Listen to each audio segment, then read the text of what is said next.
Launching off of the success of the original PlayStation games in the 1990s, a toy company named Resaurus, famed for their dinosaur and video game inspired figures, began producing Crash Bandicoot merchandise. The Series 1 line of figures was released in 1998, and as Crash Bandicoot 1 was old news by then, it focused on the new characters from the Crash Bandicoot 2 Cortex Strikes Back game. Cortex, Coco, Tiny, Komodo Mo, Crash, and a Jetpack Crash variant. When Warped was released in 1998, it was followed by the Series 2 line of figures in 1999, featuring characters from the new game. Dr. N.Gin, who was missed from Series 1, Dr. Entropy, Jingadile, 2 Crash variants, High Flying and Deep Dive Crash, as well as a Wave Rider Coco variant. This series was also accompanied by a Moto Crash and Coco Bandicoot Duo Pack that could be bought exclusively from the Resaurus website, making it incredibly rare today. Honourable mentions for unrealised Resaurus figures go to the Roman Tiny figure that was supposed to be released with Series 2, as well as Crash Bandicoot's motorcycle, which was originally supposed to be released with him in the Moto Pack. Resaurus also hinted at a dead Crash figure, but this was never created either. And that's all without mentioning the giant plush toys that Resaurus had planned to release too. The following year, a third series was planned, featuring characters from the original game, such as Ripperoo, Pinstripe Potoroo, Koala Kong, Dr. Embryo, and Papu Papu, as well as an Arctic Crash variant. These were displayed at Toy Fair in the year 2000. However, in order to secure the licensing for Crash Bandicoot, Resaurus was forced to take on the job of producing action figures for Universal's new movie, Virus, which was a flop. And despite sales of Crash figures being some of the best the company had seen, the Virus line was a disaster. This, along with quality control issues caused by factories in China, gave the Crash product a bad image and stunted sales. But there were other things at play here. As documented on FigureArchive.net, founder of Resaurus, Doug Sapp, started a new company in 1999 named N.Gin that provided business to customer services, trying to cash in on the dot-com boom of the late 90s and early 2000s. The article reads, Sapp started N.Gin because he had a lot of trouble handling all the aspects of Resaurus's e-commerce operation. Quote, "We tried doing e-commerce ourselves, and then just proceeded to fail to handle the customer service side of the business." End quote. With the owners trying to invest more into the e-commerce sector, we can assume that making the Moto Crash and Coco Pack an online exclusive was their strategy to get more people to visit their website and buy online. This unfortunately backfired. N.Gin was unsuccessful and dragged both companies down the drain. This all topped off by a $400,000 lawsuit they lost, filed by Ace Frehley from Kiss, who said Resaurus didn't have permission to produce replicas of his famous guitar, and the fact that the cancelled lines such as Gex, Speed Racer 2, Abe's Odyssey, Badlands, and so on, had all been tooled and prototyped, took a massive financial toll on the company, and Resaurus went out of business in 2001.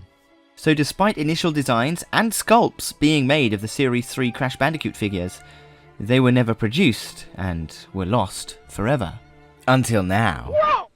One man has endeavoured to bring these figures back to life. Someone who goes by the name of VDVortex. So let's get into the review. I'd like to take this time to give a shout out to the designer of these incredible figures, Mr. Kenneth Lilly. A huge inspiration of mine and an incredibly talented artist. I can't describe how much these figures mean to me and so many others around the world, and we have him to thank for them. So if you want to see more of his artwork or just go and pay your respects, check out his Instagram at Creatus Maximus and show him some love. Link in the description below. Head over there. Hello Bandifans and welcome back to the channel. I do actually have the flu at the moment, so you can hear my nose is a little bit stuffy. But I just got another parcel from VDVortex, so I'm going to open it with you now. I couldn't wait. I probably should have waited until I was not sick, but I'm just so excited to open it. So let's get stuck in. It's a little bit of a weird setup because it's actually in a light box this time. Before I just had a big piece of vinyl, but this is actually inside a box. So we just open that. I've already pre-cut it. And we've got some newspaper in here. Get rid of that. And there's the information sheet that always comes with these guys. So let's take a look. So as you can see, we get a really nice image of Pinstripe there, so you can see who the figure's going to be and all of the articulation. And obviously here is some information about the figure, what to do with it, make sure it's treated as an art piece and not as a toy, but it's not a toy. And then we'll see what we've got in here. So I see something kind of small here, so I'll pull it out. And I think I know exactly what it is. It's Pinstripe's machine gun. His Tommy gun, okay? If you guys remember in my Why Tiny and Dingodile Works for Cortex video, I actually had a custom Pinstripe figure, but it wasn't actually mine. It was an image of one that another chap had made, and I asked for permission to be able to use the image of it in my animation. I'm like, God, this is gorgeous. So I'll just finish what I was saying in my animation, and he let me. But now I can actually have my own Pinstripe figure. Would you look at that? It's so gorgeous. And there's some kind of grain on the handle, so it actually looks like a wooden handle. Oh my god, it's so lovely. I can't believe he's done so much great detail on this. And look, there's even a hole in the end, so it really does look like a gun. There's the magazine cartridge. I wonder if that can come off. Yeah, it can. So Pinstripe can reload. That's fantastic. That's going to be so good for animations. It's something that wasn't necessary, but just makes it so much cooler. Okay. Right, well, that's Pinstripe's gun. I'm just going to pop that over here out, and then we will see what else is in here. I don't want to pull the main man out too early. I can see him standing in there. Alright, here we go. This is the next piece. So all of the VDVortex stuff comes with boxes and relics, of course. So here, let's have a look. Let's pull this one out. So we've got a gold relic here. There we go, lovely gold relic. Pull that one out. Yeah, gorgeous gold relic with a lovely gem in the middle. So awesome, these small accessories. They feel so nostalgic even though they're brand new. And then we've got the lid of the crate. So this is... Oops, here we go. Oh, very nice. It's like purple with a lovely silver going over the top to make it nice and shiny. That's really cool. He's done a great job. So these are the metal crates, or kind of reinforced crates. They must have a name that I just can't remember at the moment. But the ones that Crash must belly slam in order to break. And there we go. There it is. Wow, would you look at that? It looks so cool. I always thought of them as silver, but the purple and the silver paint looks really gorgeous together. It's really lovely the way he's done that. So, pop the lid on, and there's the crate. Lovely detail. It's gorgeous. He's just adding so many cool things to the Resaurus line in the Resaurus style, and it just blows my mind every time. So we've got our bits and pieces here. We've got the relic, we've got the gun, we've got the crate, we've got the instruction sheet. Now it's time for the main man, and I think he's come in one piece. Oh yes, he has. There he is. There, look at him. He's kind of coming out of his... Oh, he looks so good. What the hell? Oh, I should open this up because I don't want to put any tension on his legs. Wow. The weird thing about these figures is they're so lightweight. You expect them to be so heavy because they're so detailed, but they're so lightweight. Wow, so the things I'm noticing immediately after taking him out of the box is that he actually has leg articulation at the thigh there. And this is something that was on the Ripperoo figure, but I don't think the other figures had that kind of articulation. And it feels also like he has some waist articulation. Yes, he does. Yeah, he does have waist articulation. Okay, and then head articulation, yeah. And arm, yeah, great, cool. Arm articulation. It looks like he also has forearm articulation on this one arm. Hands. No, I don't think hand articulation. Wow, though, look at that. Would you just look at that? What a bloody fantastic representation of Pinstripe. Look at his little ponytail.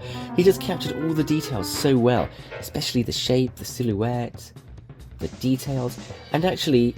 Of course, these are all 3D printed by him, just a one-man band, 3D printed, painted and finished by himself. So when you get up close, obviously you can see some of the stepping, right? But I think his technique is getting much better because the stepping is so almost invisible. Even with this top light where the light's coming down, normally it's easier to see stepping. But look, you can see his nose, his hair, his shoulders, they all look so smooth. Everything looks amazing, even the boots. They look so smooth. Let's just get a close-up of this gorgeous guy. Look at that profile. My god, Pinstripe has such a big nose. Isn't that gorgeous? Isn't that insane? Isn't that just marvelous? That is so cool. So obviously, if you're unaware, I mean, the introduction in the video probably would probably tell you enough. But Resaurus were planning to make these figures for Series 3. But unfortunately, what happened was they ran out of money and the line was cancelled. But we would have had a Series 3, which would have had all of the Crash 1 figures. And Pinstripe would have been a part of that, with Embryo, Papu Papu, Koala Kong, and Ripperoo. Unfortunately, that never happened, and so VDVortex, this one man, this one genius of a man, is doing it by himself. He's creating these figures by himself, and it's mind-blowing. It really is. I'm so overwhelmed with how gorgeous this thing is. Like, I'm sick. I have the flu, I have the headache, I've got a stuffed nose, I feel awful, but my god, what a ray of light. It's just so gorgeous. It just looks amazing. I never thought I would be holding a Pinstripe figure, especially not one that looks so official. I mean, I could imagine myself sculpting one and painting it and being like, oh yeah, here's a Pinstripe I made, but to hold one that just looks so official, so spectacular, it's just mind-blowing. He gets me every time with this. Any time I get one of his figures, whether it was Embryo, Ripperoo, Papu Papu, or Pinstripe, it just stumps me every single time. They're just so gorgeous. Right, let's... Pinstripe looks like he's waiting to dance with someone. You know? I know you, I walked with you once upon a dream. Let's put his gun in his hand. So, here it is. Here's the weapon. And there is a peg. It looks like a peg at the back. So I'm guessing that is to go into one of Pinstripe's hands. Which one?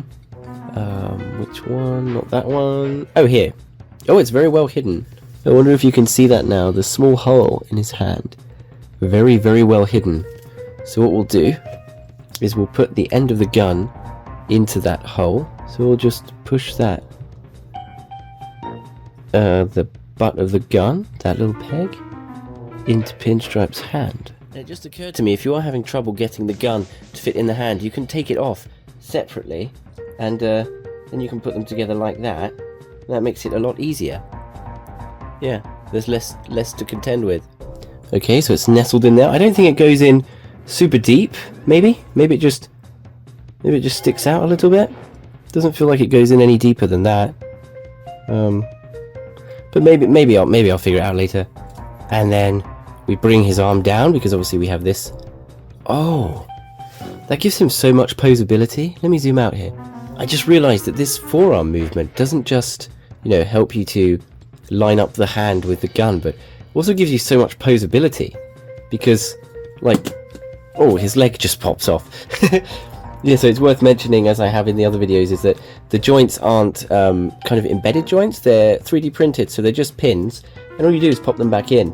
So they're really hard to break, because if you put too much pressure on one of the joints, they just pop off. They don't snap or anything. But yeah, look, that's a really cool pose for Pinstripe, to just be holding his gun up like that. And then if you want to, you can, of course, bring the gun down into his other hand, and he can hold the gun as if he was about to shoot it as well. Oh man, VDVortex, this is so cool. This is so cool, I can't get over it. I'm so excited, I can't even focus my camera properly. Okay guys, so here is Pinstripe, looking absolutely gorgeous, just a fantastic figure, a real masterpiece. I'm just so overwhelmed by how cool this figure is. We'll definitely do some beauty shots in a minute, but just check out how cool this guy is. It's just amazing.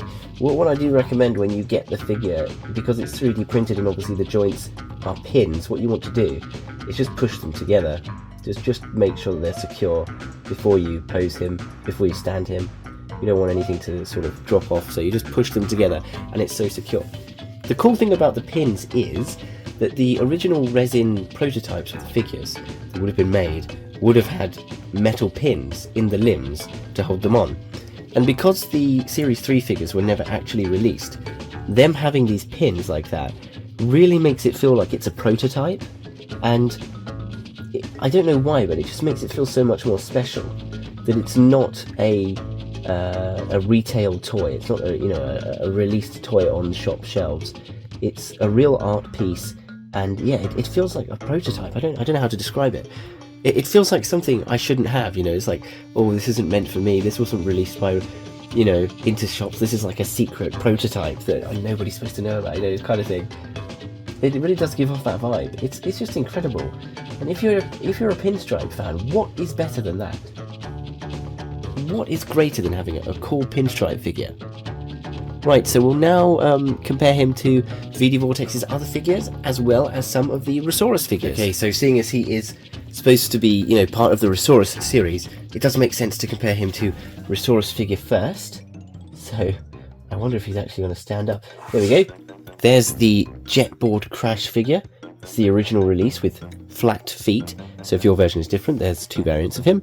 And you can see they scale quite well.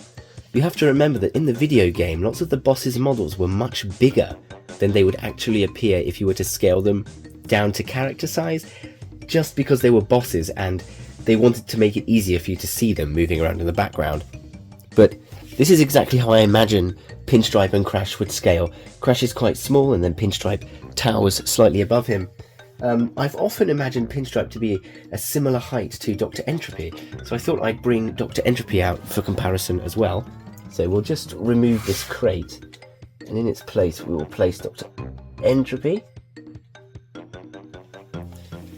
And there you go. Actually, Entropy is a lot taller than Pinstripe.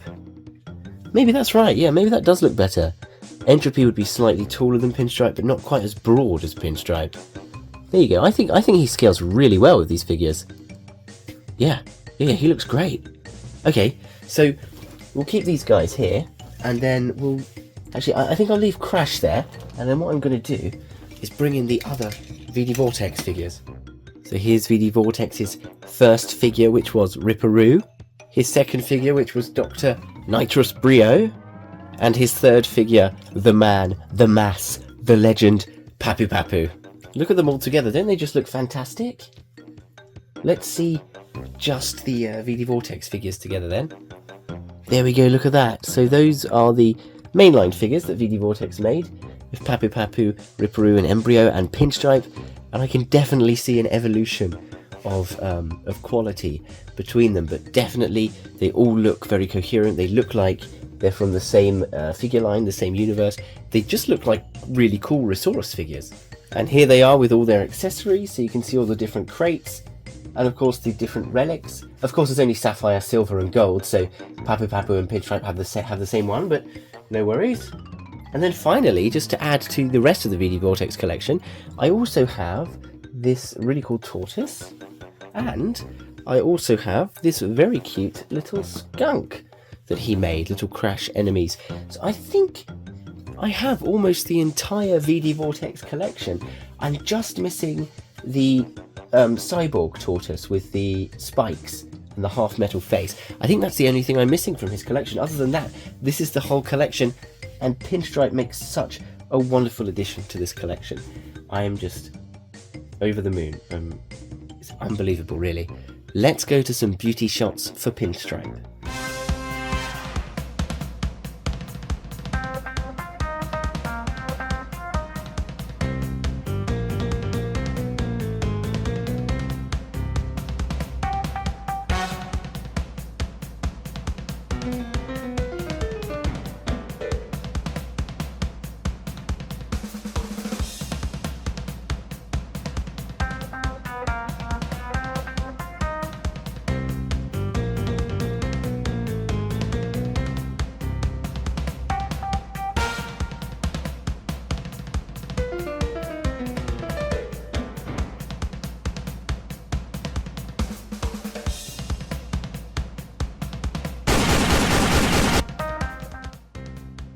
If you made it to the end, thank you so much for watching this video.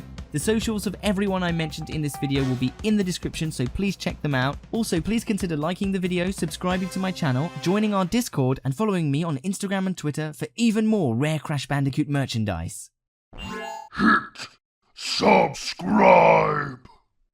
And don't forget to press the bell icon, you miserable bandicoots!